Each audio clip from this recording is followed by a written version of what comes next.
जय श्री राम। स्वागत है आप सभी का एक बार फिर से मेरे YouTube चैनल पर। मैं पंडित आशीष शर्मा। आज हम बात करेंगे एक महापरिवर्तन के बारे में। ये महापरिवर्तन होगा 13 अप्रैल 2022 को कि ग्रहों के अंदर सबसे शुभ फल देने वाले ग्रह, सदैव अपनी तरफ से अच्छा सोचने और अच्छा करने की क्षमता रखने वाले ग्रह बृहस्पति का राशि परिवर्तन होगा 13 अप्रैल 2022 को। एक वर्ष तक ये ग्रह अपनी ही स्वराशि के अंदर भ्रमण करेंगे। 11 वर्ष के बाद जो 12वां वर्ष लगा उसके अंदर बृहस्पति का राशि परिवर्तन हो रहा है कि अब ये बृहस्पति जो अभी तक कुंभ राशि के अंदर विराजमान थे, अब ये मीन राशि के अंदर चलेंगे। यह वीडियो चंद्र राशि पर आधारित है, यानी गोचर को चंद्रमा से देखने की प्रधानता कही गई है। आपके जीवन में होने वाली घटनाओं में गोचर की भी बहुत अहम भूमिका है। यदि कुंडली है, दशा है, ग्रह हैं, तो गोचर एक संदेश वाहक का कार्य करता है कि कब आपके जीवन में वो काम होगा, कब आपके जीवन में कुछ अच्छा होना शुरू होगा। कि दशा तो मुझे बृहस्पति की चल रही है, मेरे बृहस्पति अच्छे भी हैं, लेकिन मुझे रिजल्ट अच्छा नहीं मिल रहा, तो कहीं ना कहीं संदेश वाहक पीड़ित है। बृहस्पति गोचर में ठीक नहीं है। जिस दिन वह गोचर में भी अच्छा हो जाएगा तो आपकी फल, आपकी दशा और आपके गोचर तीनों मिलकर आपको बेहतर रिजल्ट देना शुरू कर देंगे। अब ये बृहस्पति आपके लिए कितना ज़्यादा बेनिफिक हो सकता है उसके बारे में हम बात करेंगे। देखिए, इसमें सबसे ज़्यादा पॉजिटिव बात क्या है कि कुंभ राशि वालों के लिए अगर हम देखें तो बृहस्पति 2 धन भावों के मालिक होते हैं। ये आपकी कुंभ राशि है, चंद्रमा यहाँ बैठा हुआ है, बोलता नाम आपका कुंभ राशि के आधार पर है तो आपकी कुंभ राशि हुई। इससे एकादश और द्वितीय, ये दोनों भाव किसी भी कुंडली के अंदर धन के लिए जाने जाते हैं।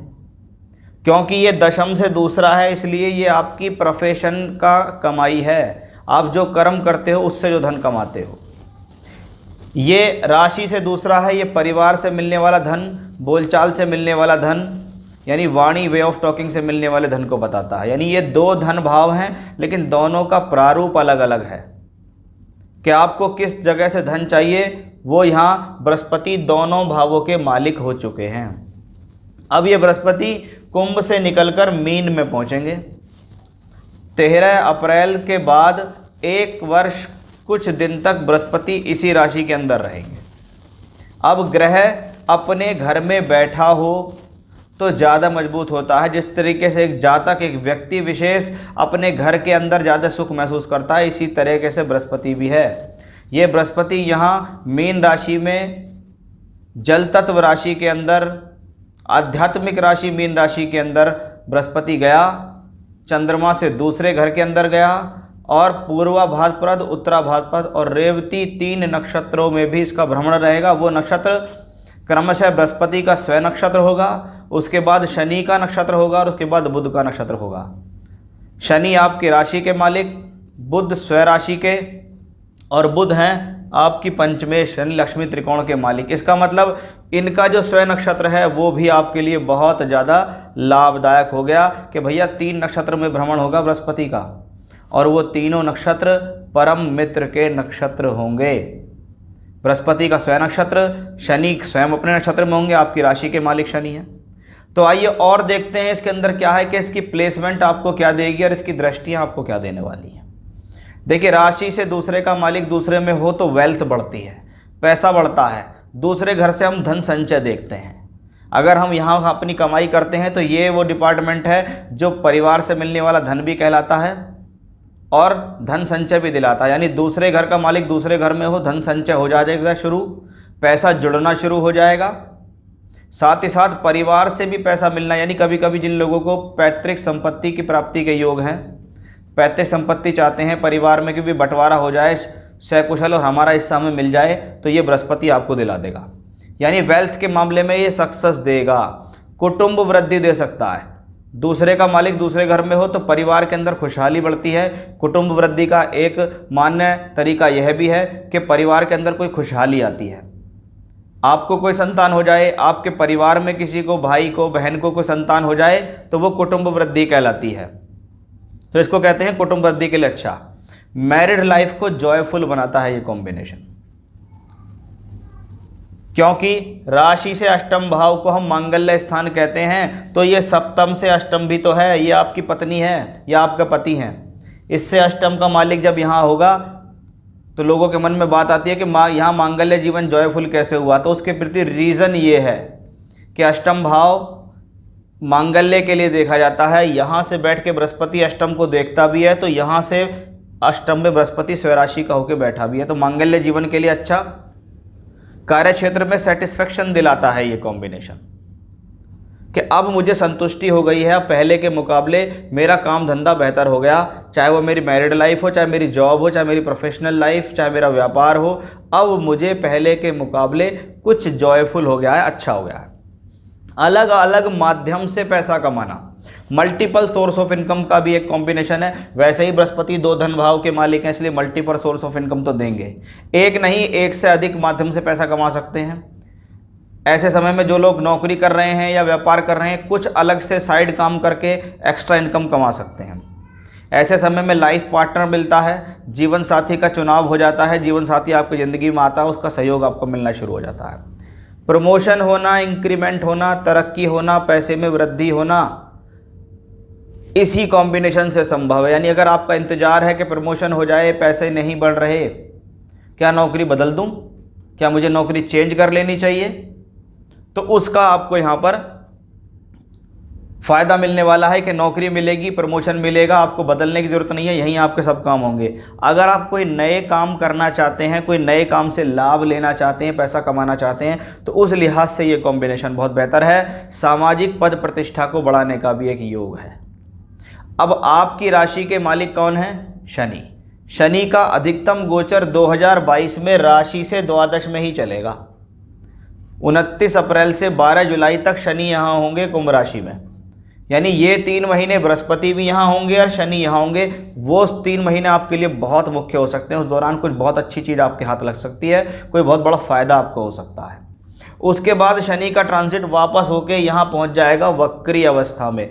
यानी कम से कम जून के महीने के बाद आपको अपने स्वास्थ्य का ध्यान रखना है, व्यर्थ के खर्चों से बचना है। व्यर्थ की यात्राओं में पैसे खर्च हो सकते हैं, उसका थोड़ा ध्यान रखना है कि पैसा आ रहा सब कुछ है, लेकिन कभी कभी अपनी गलतियों से व्यक्ति नुकसान करता है। कि राशि का मालिक द्वादश में वक्री हो जाए तो इसको कहते हैं हेल्थ इश्यूज़ बढ़ सकते हैं। आपकी गलत दिनचर्या, गलत फहमी की वजह से या गलत खान पान की वजह से आपको नुकसान हो सकते हैं। इसका आपको ध्यान देना होगा कि राशि का मालिक शनि भी तो ट्रांजिट कर रहा है, वो क्या करेगा? वो ये करेगा, क्योंकि जब द्वादश में शनि होगा तो वो तीसरे घर पे दृष्टि देगा, और शास्त्र के अनुसार शनि की दृष्टियाँ शुभ नहीं हैं, तो इसका थोड़ा ध्यान रखना है। बाकी बृहस्पति फेवरेबल है। जब बृहस्पति दूसरे घर से बैठ के छठे भाव पर दृष्टि देता है, बीमारियों को ख़त्म करता है, लोन्स को चुका देंगे आप, आपके डेब्ट्स आपको परेशान नहीं करेंगे, आपके कर्जदार आपको परेशान नहीं करेंगे। ऐसी स्थितियों में जो लोग काम को बढ़ाने के लिए फाइनेंशियली हेल्प चाहते हैं, कोई लोन चाहते हैं कि उन्हें कोई हेल्प मिल जाए, पैसा मिल जाए, काम अच्छा चल रहा है, बढ़ सकता है, तो आप अप्लाई कीजिए, आपको मिल जाएगा। बीमारी के लिए अच्छा है। शत्रुओं को आप अपने विवेक, अपनी बुद्धि, अपने बल सामर्थ्य से हरा लेंगे, सूझबूझ से आप इसको हरा लेंगे, क्योंकि छठा घर रोग, ऋण और रिपु तीनों के लिए देखा जाता है। तो उस लिहाज से बृहस्पति बेहतर है। ऐसे लोग जो मेडिसिन के क्षेत्र में हैं, वकालत के क्षेत्र में हैं, चिकित्सा से संबंधित कोई काम करते हैं, फाइनेंस के फील्ड में हैं, लोन डिपार्टमेंट में हैं, LIC में हैं, उनके लिए ये कॉम्बिनेशन कुछ ज़्यादा बेहतर होता है अन्य लोगों के मुकाबले। वहीं बृहस्पति की दृष्टि, सप्तम दृष्टि अष्टम भाव पे मांगल्य जीवन को सुधारने वाली, पैतृक संपत्ति का फायदा दिलाने वाली होती है, आयु यश में प्रसिद्धि देती है, आध्यात्म को बढ़ाती है, क्योंकि अष्टम भाव समाधि का भाव है। और वहाँ पर बृहस्पति की मीन राशि से दृष्टि आपको आध्यात्म की तरफ धकेलती है, ईश्वर की कृपा मिलती है, ईश्वर के दर्शन होते हैं, यानी बड़े बड़े सिद्ध धार्मिक स्थलों के दर्शन करने का एक अच्छा संयोग है। दूसरे का मालिक दशम भाव पे अगर दृष्टि दे, कहते हैं वाणी की कुशलता से कार्य क्षेत्र में वृद्धि होगी, वाणी की कुशलता से पैसा कमाया जाएगा। ऐसी स्थितियों में शारीरिक श्रम ना होकर बोलचाल का श्रम होगा कि आपने किसी को कोई बात की, समझाई, उसके वो बात समझ में आ गई और आपसे वो डील करने के लिए तैयार। यानी आपने किसी को कोई भी चीज़ समझाई, चाहे मार्केटिंग में है, चाहे आप सेल्स में हैं, चाहे अपना कोई सामान बेचते हैं, आप व्यापार करते हैं, नौकरी करते हैं, यानी आपने जो कहा वो फाइनल, जो कहा उससे आपको धन मिल जाएगा। Second house way of talking, interview clear हो जाते हैं लोगों के।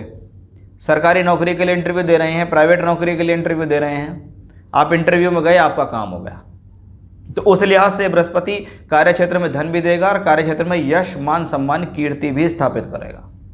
तो साल भर का बृहस्पति है जो अपनी युति से, अपनी दृष्टियों से सब तरीके से बेहतर है। सावधानी किस में रखनी है? शनि से सावधानी रखनी है कि राशि का मालिक जब द्वादश में वक्री होकर चलेगा तो हेल्थ पर ध्यान रखें, रॉन्ग डिसीजन ना लें, जल्दबाजी ना करें, धीरे धीरे चलें। आप देखिए जीवन में बहुत अच्छी प्रगति 1 साल में आप अवश्य प्राप्त कर लेंगे। कि पिछले समय में यदि बहुत कुछ छूट गया है, कुछ इच्छाएं अधूरी रह गई हैं कि पूर्ति नहीं हो रही, फ़ायदा नहीं मिल रहा, वो सब पूर्ति 1 वर्ष के अंदर होंगी। वो सभी इच्छाएं आपकी पूर्ण हो जाएंगी आने वाले 1 वर्ष के अंदर। कि राशि का मालिक भी मजबूत, धन का मालिक मजबूत, लाभ का मालिक मजबूत, धन के कारक मजबूत, शुभ ग्रह बृहस्पति स्वराशि के ऊपर मजबूत अवस्था में चलेंगे तो आपकी बहुत सारी इच्छाओं को पूर्ण कर देंगे। क्योंकि जीवन के अंदर बहुत सारी इच्छा पूर्ति के लिए धन परम आवश्यक है। धन आएगा तभी तो इच्छाएं पूर्ति होंगी। तो कुल मिलाकर कॉम्बिनेशन बहुत बेहतर है। अपने कार्य में ध्यान लगाइए, सहजता से चलिए, बहुत अच्छा लाभ आपको मिलेगा। तो ये था मेरा आज का विषय कि बृहस्पति राशि परिवर्तन 1 वर्ष के लिए कुंभ राशि के लिए कैसा रहने वाला है। फिर से नए विषय के साथ आपके सामने हाजिर होऊंगा मैं। तब तक के लिए बने रहिएगा मेरे साथ। जय श्री राम।